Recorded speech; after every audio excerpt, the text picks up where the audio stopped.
Welcome to the Conflict and War Studies channel. Greetings from Turkey.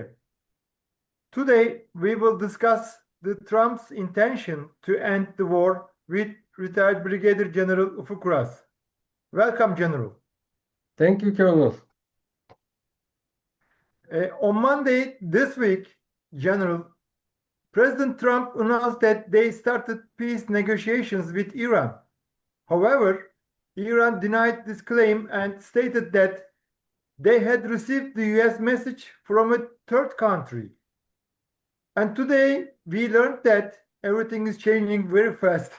We learned that the US developed a 15-point peace plan and proposed this plan to Iran through Pakistan. How do you assess this attempt by Trump, which aims to end the war? And what are the main factors that Trump wants an early peace with Iran? Yes, there are many factors that affect the decisions of US administration and Trump. First of all, they may want to end the war early because, the closure of the Strait of Hormuz is a really big pressure on the international global economy. It's not completely closed, according to Iran. Iran closed it only to states which are aligned with the United States in the war. It has been really a big impact on the global economy. And this is one of the reasons why the United States wants to end the war as early as possible. There is also a military factor. I mean, United States has carried out very intense air operations. They targeted many infrastructure, both military and civilian infrastructure, targeted military forces, ballistic missile units, and so on. But they were not able to reach their war objectives. The third factor is the political factor. There will be elections in the United States in November this year. This is also a pressure politically on Trump and Trump administration. If they lose the majority in the House of Representatives, it may even lead to the impeachment of Trump from power. So it's a big risk for him. Lastly, Iran managed to strike Israel very hard, struck the vicinity of nuclear facilities of Israel. And until that time, there were no any statement made from Israel concerning a ceasefire or a peace agreement.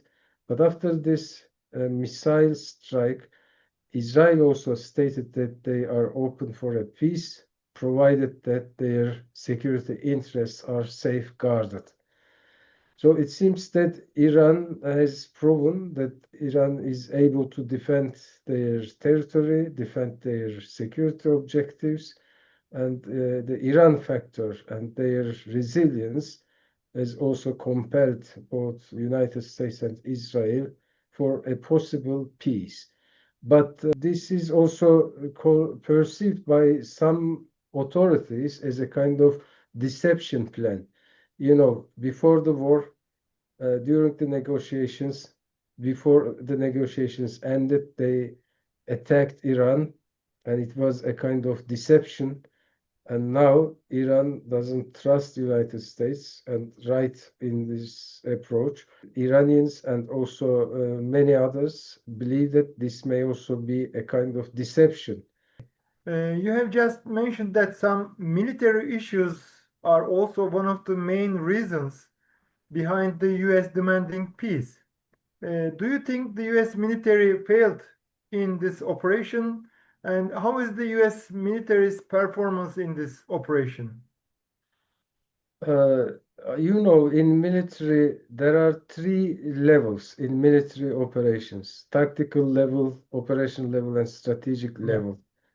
And we know by experience and by teachings that tactical or operational level successes do not guarantee strategic victory.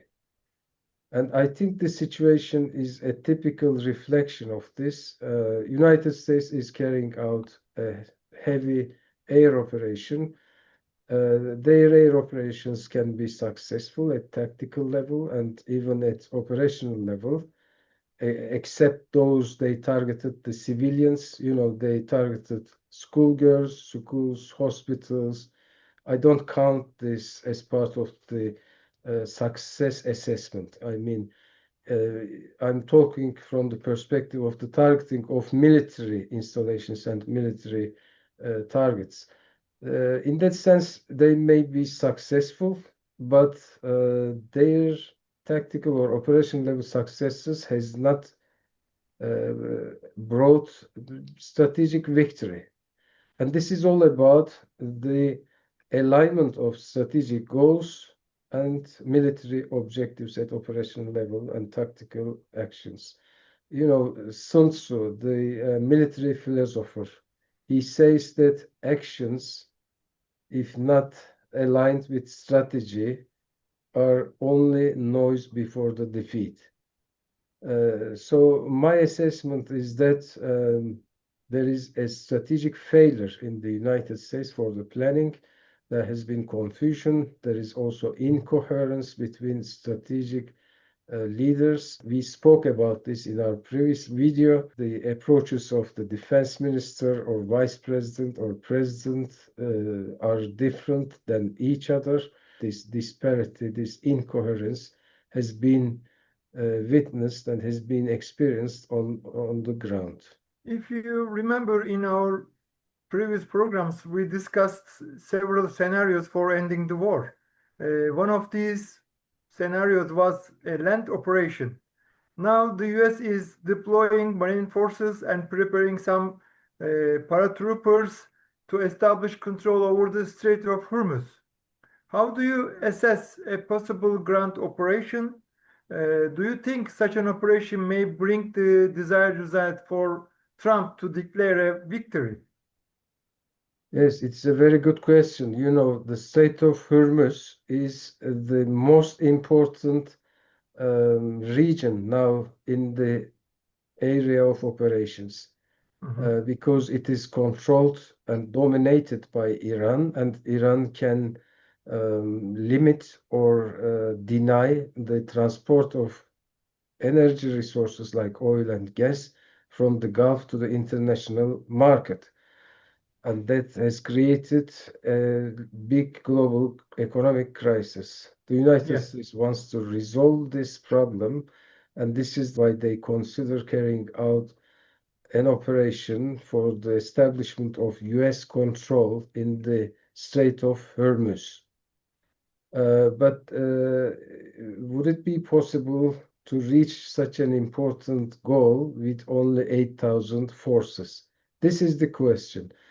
First of all, they need to establish some conditions for the ground operations at the Strait of Hormuz. The first one is the conduct of maritime operations to establish a maritime control. Without a maritime control, the deployment of forces to the islands or to the shores of Iran will be very risky.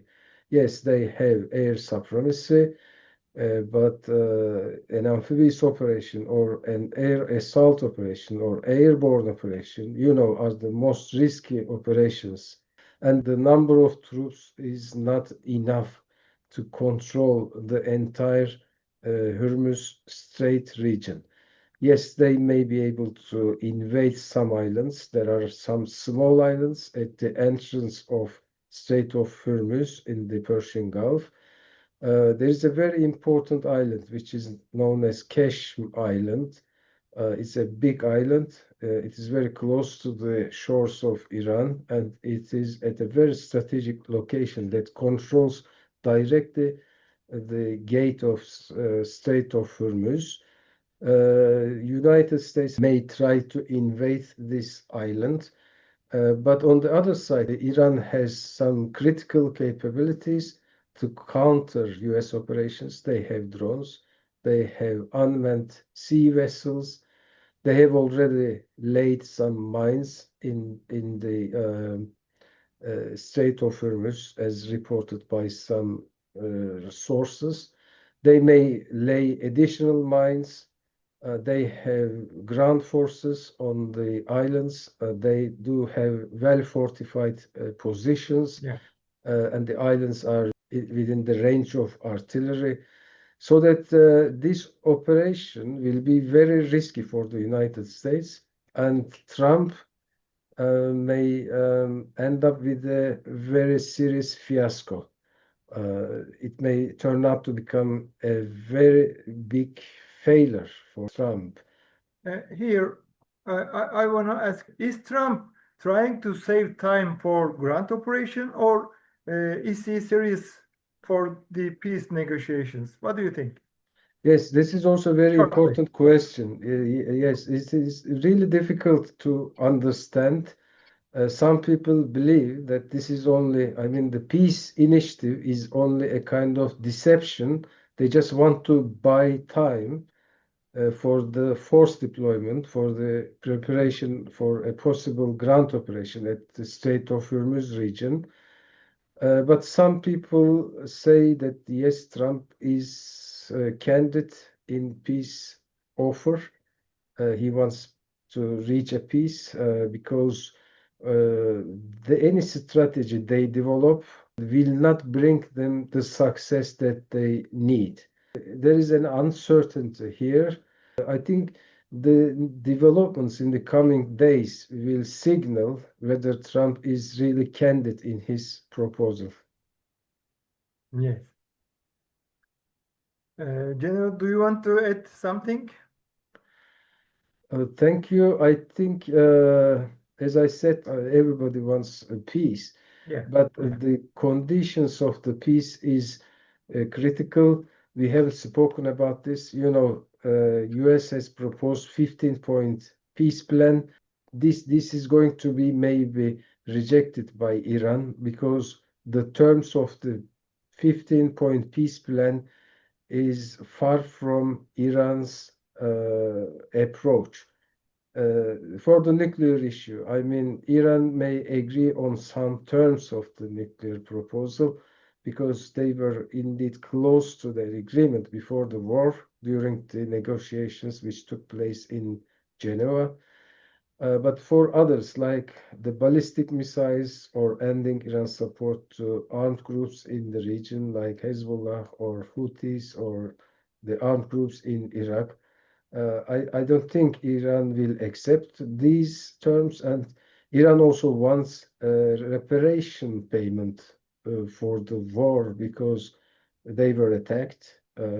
Iran wants all sanctions be lifted, and they don't trust United States. They want United States leave the region, wants security guarantees for the future that United States will never attack Iran again.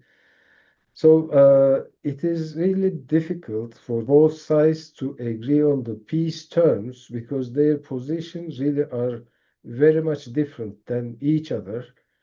But we will see. This week, we discussed the possibility of a peace between the US and Iran, and also a further escalation of the situation with a land operation at Strait of Hormuz. You explained possibilities for a ceasefire or an escalation between the two fighting countries. Thank you for sharing your thoughts with us. My pleasure. Thank you very much for watching us. Hope to see you again on our next programs.